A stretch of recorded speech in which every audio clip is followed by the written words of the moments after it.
ভারতের যিনি তাজমহল তৈরি করেছেন বাদশার নাম কি? তাজমহল কে তৈরি করছে? এই যুবকগুলো কয় না কেন একসাথে? আরো জোরে। হ্যাঁ, শাহজাহান। কোন জাহান? কার জন্য তৈরি করলো? হ্যাঁ, কয় না কেন গো? হ্যাঁ হ্যাঁ, কোন তাজ? কোন তাজ? ফেটে যায়, ছিঁড়ে যায়, ওই রকম কথা কয় না কেন? তোমার স্বাস্থ্য ভাই নাম যে মুয়াশি, আরে আমার জন্য কিনে আনছে নয়া কেরাসি। আমি মেজবাতিটাও সঙ্গে রাখি, আমি মেজবাতিটাও সঙ্গে রাখি, যদি না আসো বাড়িতে আগুন লাগাইয়া দিমো আমার শাড়িতে। না আসো বাড়িতে আগুন লাগাইয়া দিমো আমার শাড়িতে। এরম মমতাজ কথা কয় না কেন? না আপনারা বুঝতে পারছেন না মনে হয়। আরো আপডেট নেন, আরো আপডেট। এদিক দেখেন, খাটের নিচে রাখা আছে ছোট্ট একখান শিশি, আর সেই শিশিতে ভরা আছে খাঁটি তেল বিদেশি। ননদি তোর মিয়া ভাই ভালোবাসে তেল মাখিতে দাড়িতে, পরাণ আমার নাচে খুশিতে। আজ রাত 12টার গাড়িতে বন্ধু আইবে আমার বাড়িতে বাড়িতে। আলোচনা চলবে না বন্ধু, ভালো করে এদিক দেখেন। এরকম মমতাজ নয়। আল্লামা জাহরুল্লাহ জমকশারী লেখে, এই মমতাজ ছিল 30 পারা কোরআনের হাফেজা। বলেন না কেন? ও এই আবার নাউজুবিল্লাহ কেন? আমার মা বোন যারা আছেন দিলের গান লাগান গো মা, দিলের গান লাগান। আপনাদের আলোচনা উঠে গেছে, আলোচনার কিন্তু লাইন বুঝতে হবে। লাইন ছাড়া যদি ওয়াজ শোনেন তাহলে আলোচনা হবে এখানে, আর তাফসীর হবে আগামীকাল চাপ দোকান। প্রধান বক্তা কি বলে গেল না বলে গেল, ওটি ভাগ নিয়ে ফেটে হেলে দিছে। কথা কয় না কেন? ভাগ নিয়ে মনে হয় আপনারা বুঝে পারেন নাই। হ্যাঁ শোনেন শোনেন, এদিক দেখেন, লাইন মাফিক ওয়াজ শোনেন। লাইন সব্র আনিত তো আকারে বলে, সব্র আনিল মাসি আকারে বলে, সব্র আনিল মাসি আকারে বলে, মুরাবাত আকারে বলে, মুসাবাত আকারে বলে। ওয়াত্তাকুল্লাহ, আল্লাহর ভয় কাকে বলে? একটা ঘটনার দ্বারা সবগুলো চলে আসবে। মনোযোগ দেন। 18 বছর হলে এই লাইনের ড্রাইভারিগিরি করতেছি। বাংলাদেশের 74 জন বক্তা আমি ছোট মানুষের নকল করে। কথা কি বুঝছেন এখন আমার কথা? মনোযোগ দেন। এগুলো নিজের তৈরি করা ওয়াজ। বাদশাহ শাহজাহানের স্ত্রীর নাম হলো মমতাজ। যেই মমতাজ এক নয় দুই নয়, আল্লাহর 30 পারা কোরআনের হাফেজা মা বোন দিলের গান লাগায় দেন। মমতাজের 2টা মেয়ে ছিল, একটার নাম ছিল জাহানারা আর একটার নাম ছিল রওশনারা। জাহানারা বড়, রওশনারা ছোট। দেখতে বড় সুন্দরী, অনেক সুন্দর। হাত পা বেলুনের মতো, কমলার কুয়ার মতো ঠোঁট, আপেলের মতো কপট, একদম মনে করেন কবুতরের পার মতো প্রস্ফুটিত পা, ঘন কালো দীঘল লম্বা চুল। কথা কি বোঝা যায়? ভেন্ডির মতো নখ। কথা কি ঠিক আছে নাকি বলেন? এত সুন্দর তাদের রূপ যৌবন, এত সুন্দর তাদের চেহারা। যেমন তাদের সুন্দর চেহারা তেমন তাদের সুন্দর আদব কায়দা বুদ্ধিমত্তা। ভালো করে শোনেন। রওশনারা জাহানারার বয়স হলো 9 বছর, আর রওশনারার বয়স হলো 7 বছর। আল্লামা জাহরুল্লাহ জমকশারী রহমাতুল্লাহ আলাইহি, যেই মানুষটা একদম ডান পাতার খোড়া ছিল, আল্লাহ পাক কোরআন নাজিল করেছে 23 বছরে। আর আল্লামা জাহরুল্লাহ জমকশারী রহমাতুল্লাহ আলাইহি তাফসীরে কাশফ লিখেছে 23 বছরে কাবা ঘরে রাঙিনাই বসে। আল্লাহু আকবার বলেন। এমন মানুষ উর্দুতে কিতাব লিখেছে, আল বিদায় ওয়ান নিহায়ার উর্দুতে তিনি অনুবাদ করেছে। দিক দেখেন প্রিয় ভাইয়েরা আমার, মনোযোগ দেন, বড় ভালো লাগবে। দিক দেখেন, একটা ঘটনার দ্বারা বাংলাদেশের প্রেক্ষাপট আসবে, কোরআন হাদিসের কমপ্লিট হবে। মনোযোগ দিয়ে দেবেন। জাহানারা 9 বছর আর রওশনারা 7 বছর। 7 বছর আর 9 বছরের বালিকা মার সংস্পর্শে থাকার কারণে তারাও কিন্তু আল্লাহর 30 পারা কোরআন মুখস্থ করেছে।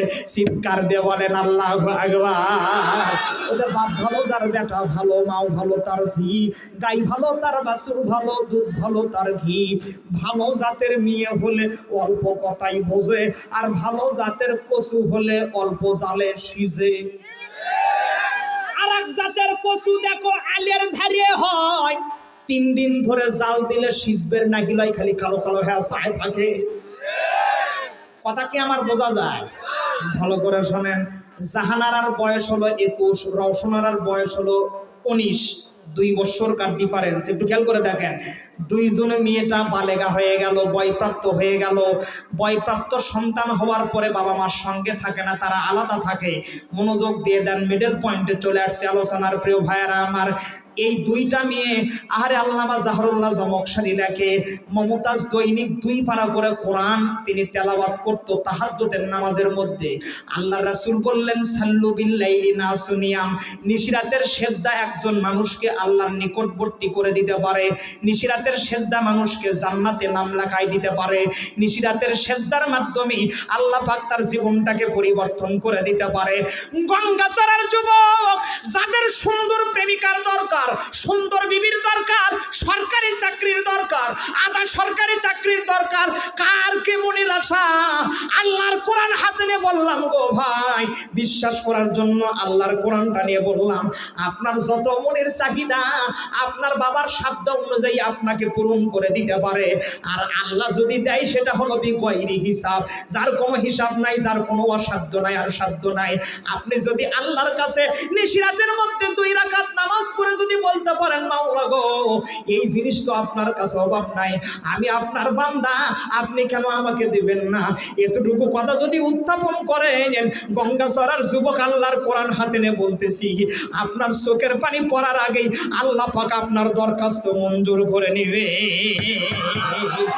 দেখা দেন, দেখা দেন নবীজি একবার আসিয়া, বলেন দেখা দেন, দেখা দেন নবীজি একবার।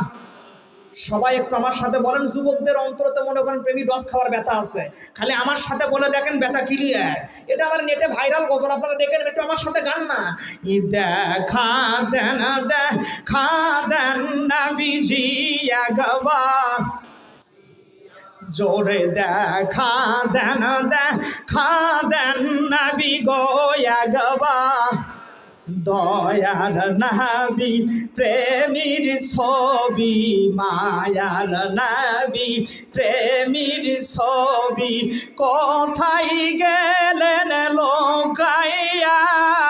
দেখা দেন, দেখা দেন নবীজি একবার আসিয়া, আপনি দেখা দেন, দেখা দেন নবী গো একবার। আবু জেহেল দেখলো আপনাই, ওগো নবী আবু জেহেল দেখলো আপনাই, উম্মত হইয়া দেখিলাম না। দেখা দেন, দেখা দেন নবীজি একবার আসিয়া, আপনি দেখা দেন, দেখা দেন নবীজি একবার। 2 হাত তোলা যাবে? দেখেন তো, একটু টান টান করে তোলেন তো, কলিজাতে ডাক দেন তো আল্লাহ, দেন না একটু ডাক দেন আল্লাহ। এবার একটু মায়া ভরে ডাক দেন তো ইয়া রাসূলুল্লাহ, দেন না একটু ডাক দেন ইয়া রাসূলুল্লাহ, ইয়া রাসূলুল্লাহ। হাতটা এরকম নাড়া দেন তো সবাই। কত সুন্দর জান্নাতের চেহারা দেখছেন, মাশাআল্লাহ। হাত নামা, আল্লাহ পাক সবাইকে কবুল করে নেক, বলেন আমিন।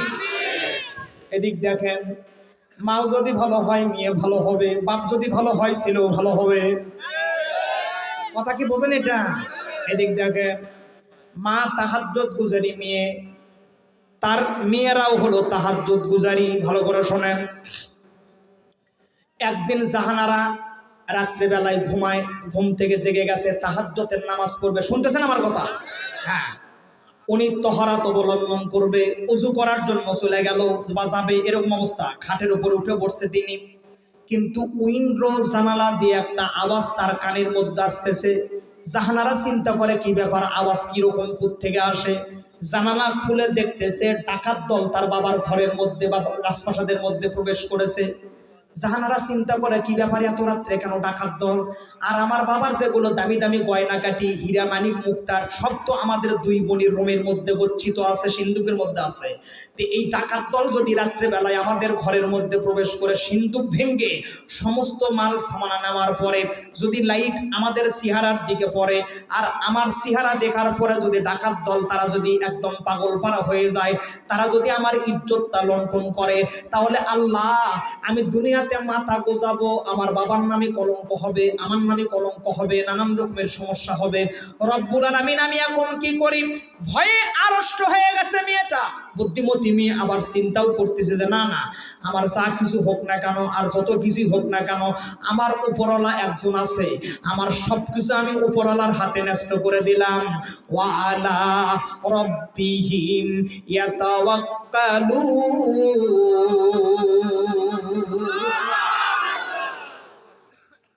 মালিক, আমার সব কিছু আমি আপনার উপরে ন্যস্ত করে দিলাম। আবার মেয়েটা চিন্তা করে আমার পাশের ঘর হলো আব্দুল্লাহ হুজুরের ঘর, যেই হুজুরের কাছে আমি কোরআন শিখেছি, হাদিস শিখেছি, ফিকার মাসলা মাসাইল শিখেছি। 30 বছর হুজুরের বয়স, এখনো বিয়ে করে নাই, বড় সুন্দর দেখতে। এদিক দেখেন, শুনতেছেন তো, ভালো করে শোনেন। আমি যদি হুজুরের ঘরে যাই, হুজুরের ঘরে তো দামি দামি সোনা দানা গয়না কাটি নাই, হুজুরের ঘরে খালি বড় বড় জুব্বা। যদি ডাকাত দল ঘরে ঢোকার আগে অবশ্যই ঘরের মধ্যে লাইট মারবে, কি আছে না আছে, কি আছে না আছে, নাকি বলেন না কেন? যদি লাইট মারার পরে হুজুরের ঘরে জুব্বা যদি দেখে, তাহলে ডাকাত দল আর ঘরের মধ্যে প্রবেশ করবে, মনে করে হুজুর আছে, হুজুরের ঘরের মধ্যে এমনি কিছু থাকে, হুজুরের তো এমনি কিছু নাই। কথা মনে হয় আমার বোঝেন না? হ্যাঁ, সব হুজুরের ঘরে কি আছে, হুজুরের ঘরে বিদ্যা নাই, বুদ্ধি নাই, কিছু নাই, মোরা আর কিছু জানিবা? হ্যাঁ, সব জানা তো তোমরাই জানেন। কথা কন না কেন? যত দোষ নন্দ ঘোষ, সত্যটা বললেই দোষ, করলে অন্যায়ের প্রতিবাদ, নামটা হবে তোমার মৌলবাদ। না না, কথা কোনো ঠিক নেই, জোরে বলে। ওরে ইসরাইল নামের হায়না, তার দোষ কেউ খুঁজে পায় না। দিল্লি নামের হায়না, তার দোষ কেউ খুঁজে পায় না। ওয়াশিংটন নামের হায়না, তার দোষ কেউ খুঁজে পায় না। এই মুসলমানদের দেয় যে শুধুই, মুসলমানদের দেয় যে শুধুই, মুসলমানদের দেয় যে শুধুই অপবাদ, নামটা হবে তোমার মৌলবাদ। না, আপনারা মনে হয় শান্তি পাচ্ছেন না। আলোচনা চলবে তো কিছুক্ষণ আগে, বলেন সমস্যা হচ্ছে নাকি আপনাদের? এদিক দেখেন, অতএব আমি যদি হুজুরের রুমে যাই তাহলে ডাকাত দল আমাকে পাবে না।